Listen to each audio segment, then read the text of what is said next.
Hello, ladies and gentlemen, and welcome to the first ever podcast called All About Montrose. I'm Owen Leitelt here with Noah Gross. And today our topic, our sport, is going to be Montrose football. Now, Noah, you were a starting free safety and wide receiver last year. You were honorable mention for MMAC All-Team.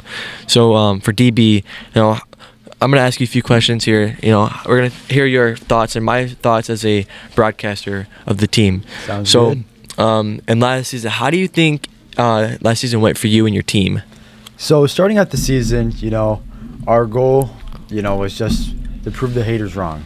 Just, work hard, just do your thing, and do your job. Just do your job.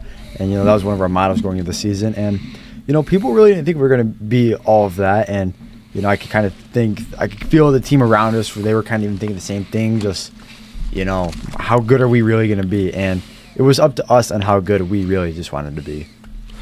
Yeah, last season, put up a lot of great numbers.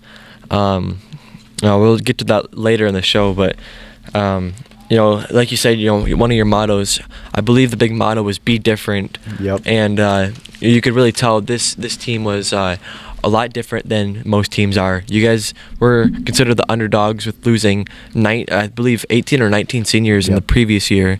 So I was a lot of people didn't think you guys had it in you, and you guys showed up, and I believe you guys went 7-4. 7-4. Yep.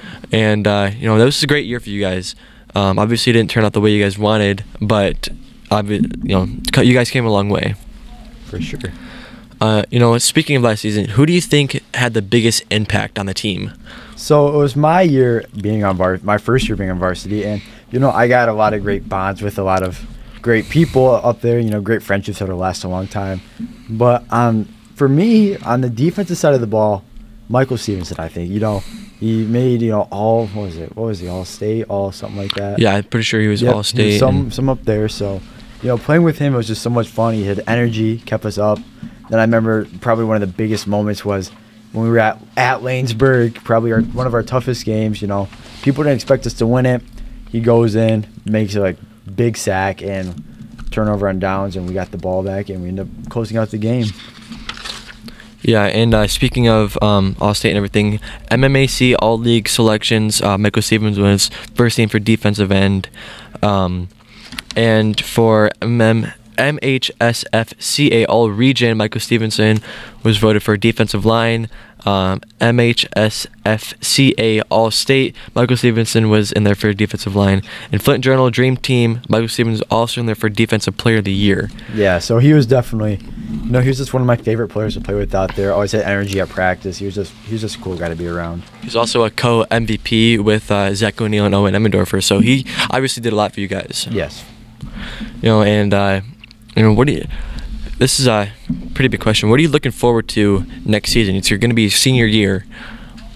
Well, next season, our skill positions, I think we should be solid there. We have, Brandon Horton coming back, who definitely gonna have a big year for us. He was hurt most this year. Jackson Perrin, who's a solid guy, quick. Myself will be out there, and then even MJ Daly coming up to fill the other slot spot. I feel like we can, and then obviously probably one of the best or the best player on the team, Zach O'Neill, who's definitely going to help us out a lot. So, and then running back Landon Thornburg can fill that spot. And a lot of people say the O-line is going to struggle, but I really don't think it is. I mean, you'll have Tommy up there, Topher up there, Preston up there, Charlie McNeil, all these guys. And as the season progresses, we'll just continue to get better, and only from there, the only way we can go up from there is up. Yeah, and obviously, like you said, skill positions. Last season, Zach O'Neill led the team with carries and yards. He had 154 carries for 1,028 yards and averaged 6.7 yards a carry. He also, quarterback with legs, deadly. He had 210 attempts.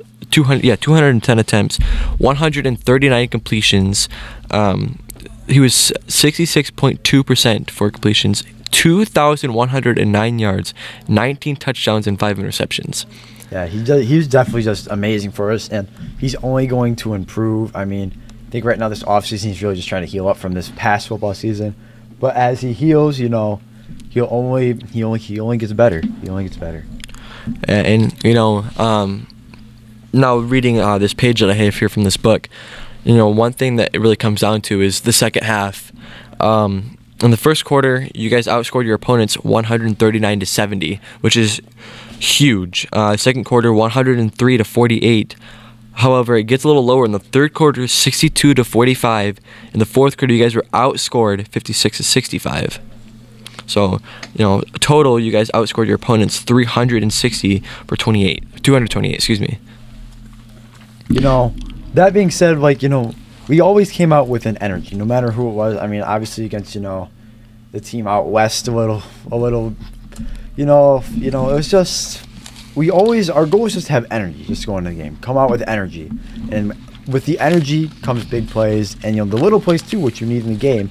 And as that being said, building off of it. And then in the fourth quarter, I mean, I couldn't really even tell you. I mean, I always feel like we had energy, but it just died down as the game goes on. Or, I can't really think of too many games we lost in the fourth quarter alone. But, that's definitely a spot we want to try and improve in this next season. Yeah, and, this is a big season. Next year, you guys lost a lot of key players. You didn't lose a lot of seniors, just a lot of key players. Owen Emmendorfer, Michael Stevenson, Gerald Atwell, Chase, Daxon Looney, Chase Carrasco, Ben Wade, Will Wade. I mean, it's not a lot of people. It's not a whole lot, but it's just a lot of key players. And speaking of losing those players, what do you think is going to be your biggest struggle this upcoming season? So I think our biggest struggle is going to be defense. Just because, defensive line, I'm pretty sure it was mostly all seniors on that line. I mean, obviously Michael being said, Gerald, Ben at linebacker, Will at end. Obviously, I think most of our cornerbacks and safeties, they were, juniors or sophomores and something like that. But like Jack Byer, he's going to have to step up being a junior next year and play a big role. And Charlie McNeil, like I've said, he's going to have to go both ways for us. He's going to have to go defense, offense, special teams, whatever we need him. But it's just going to be hard, even losing Owen, who was listed as an athlete. He was definitely an athlete for us who did everything for us. He was linebacker, outside linebacker. He push out to corner, drop back to safety, wherever we needed him. So we're just I feel like if we just work together out there, then we can prove them wrong once again. Yeah, I'm glad you said that. Really, most thing is defense. There was one starter on the defensive line that was not a senior. That's Tommy Potvin. And, obviously losing Ben Wade at linebacker is a huge loss. And then, like you said, Owen Emmendorfer, he played everything on defense. He could play defensive end if he really wanted to. Oh, yeah. So that'll be a huge loss. All the way. Owen Emmendorfer is huge, but you guys still have it in you. You have a lot of good freshmen. The freshman class is a big class with a lot of good athletes, so they'll have a lot of people to perform on the field. My grade, however, the sophomores, there's 2 people coming up to varsity, 2 returning, so we'll have 4 players on the team. So not a whole lot of help, but those 2 players, they work hard. Yeah, and if they just come up and they just work, they could find themselves getting into ball games that are important ball games too. Like when I came up, and I didn't think I was gonna play, if I'm being totally honest. But if you just work hard and do your thing, keep your head down and work, good things will happen for you. And Preston Mockerman, coming up, Michael Brown, those guys are guys who you could see, on the field in big games. And we'll get into our next question. Who will fill Owen Emmendorfer's shoes? Who do you think? Well, me right now, just sitting here thinking off the top of my head, is no one. No one's going to be able to fill his shoes. It's going to have to be our team coming together and just playing, because Owen was an awesome athlete. He was amazing. Me personally, from me watching Monster Football, one of the best athletes I've seen, and I haven't really watched much, about 4 years of it, but he was still just awesome. I'm awesome to play with.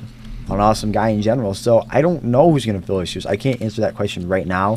But as the season progresses, I bet you I could definitely give you an answer. Yeah, I mean, that was a great way to put it. Nobody's going to be able to fill his shoes like how he performed both sides of the ball.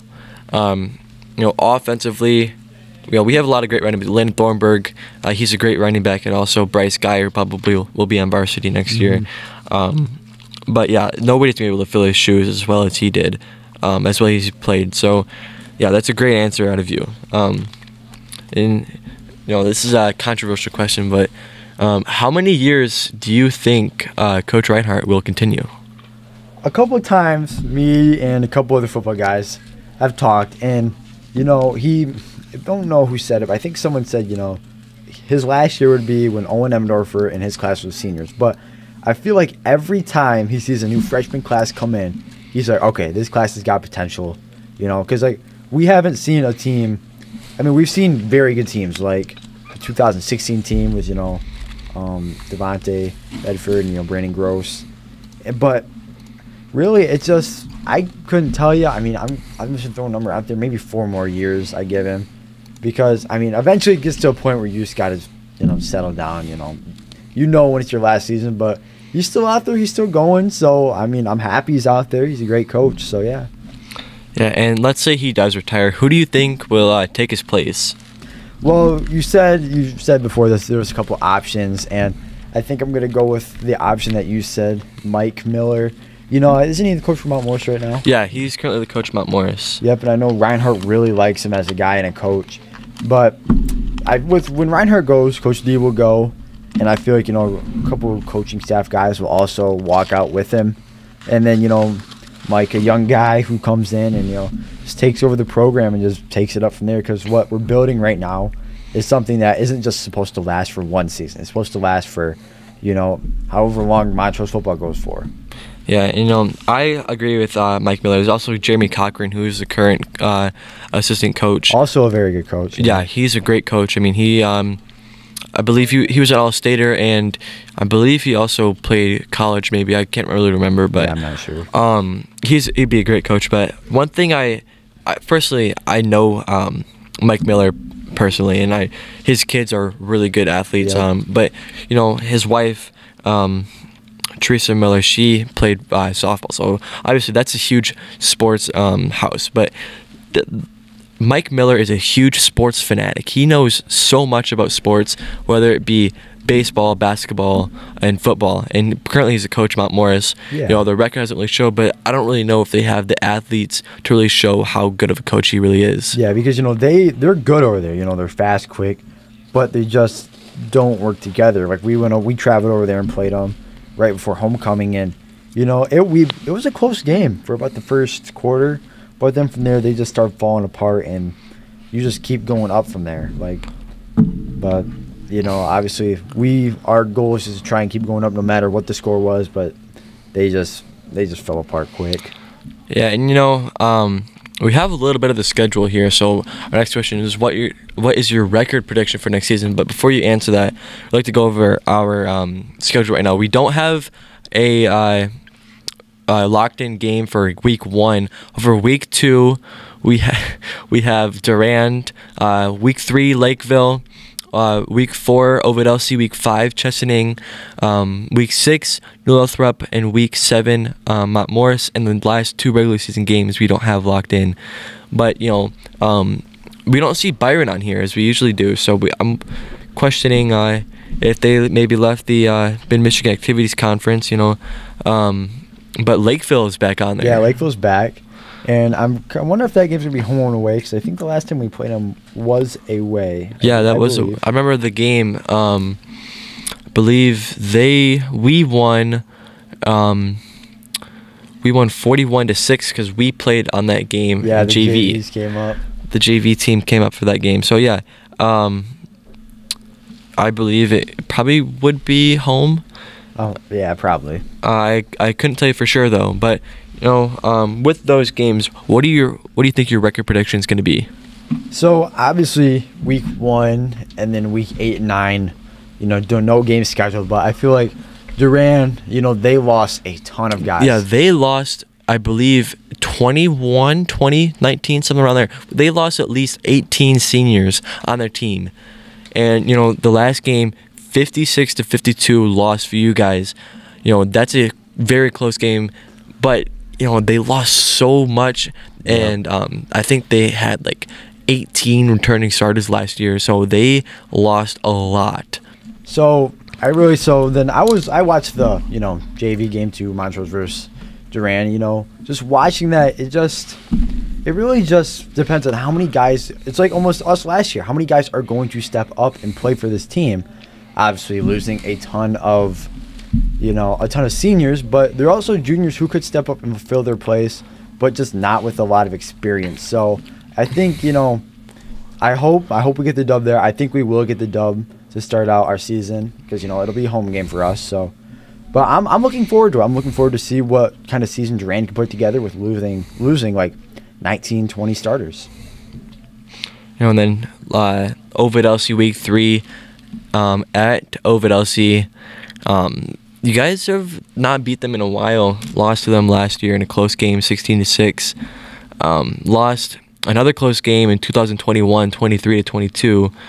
And then, but you guys, last time you beat them was 2020, 43-21.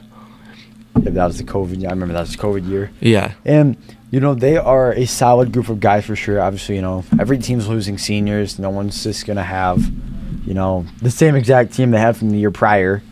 So I think that will be a tough game for us. Obviously, like you said, at Ovid LC. So right now, that game is a toss-up for me. It just depends on how hard my team, not my team, Montrose, wants to work in this offseason. And we work hard. We are capable of winning every single game. But right now, I got to call that one a toss-up. And then next week, home against Chesaning. Last time you guys played Chesaning at home, it was our annual military game. You guys won 35-0. That was the second consecutive shutout last year. You guys won 43-31 at Chesaning, and it was their military appreciation game. So, and this is a pretty good game, I would say. I think it's going to be a good game at home because, their quarterback was, I believe, just either a junior or a sophomore. No, he was on the younger side. Yeah, he was a younger quarterback. And they have seniors that are going to leave, like I said, for every other team. But this game is going to be a good game, a hard-fought battle. Obviously, with, Ovid LC the week before, we are going to want to bounce back, either if it was a close win, or, a tough loss. But I think we can get another dub there just because, we'll outgrit them because that's pretty much what we just try and do, outgrit our opponents, out-toughen them. But, in the prior years, we've kind of lost some of that. I don't know if that's due to COVID or just laziness, but, I think we will get the dub there. Next week, New Lothrop at New Lothrop. Last time, Varsity Montrose team traveled to New Lothrop. They won, I believe it was 30. It was, looks like it was. Hold on. It was 35-14. Yeah, so this was the other game that I was kind of, in a toss-up. Ovid LC, I got Ovid LC and, New Lothrop being my two toss-up games. And I think, I don't know what it is. Every time we play New Lothrop, something comes out I don't know, this isn't going to be a good game. We go into it scared. That just doesn't, you can't do that in football games. You got to go into it the mentality of you are going to kick, their butt, or just something like that, something to get you motivated. And what's going to motivate me is, seeing last year losing, was it 42-13? Just,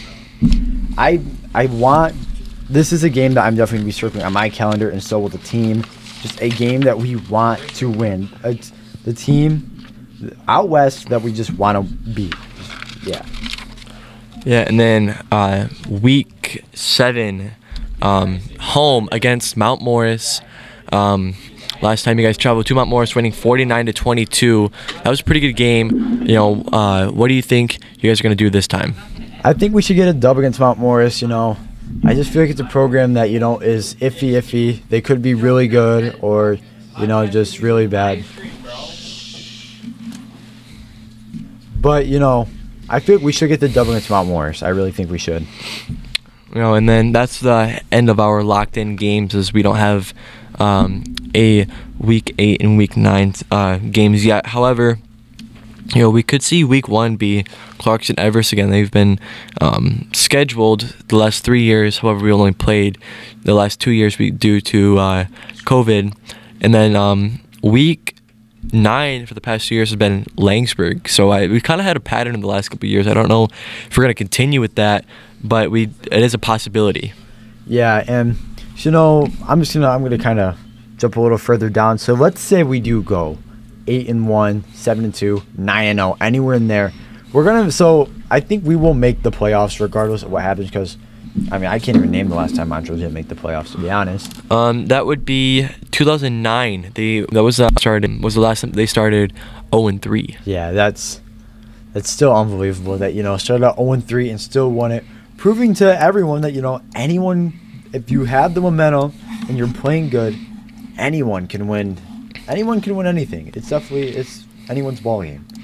And last year, I'll never forget this.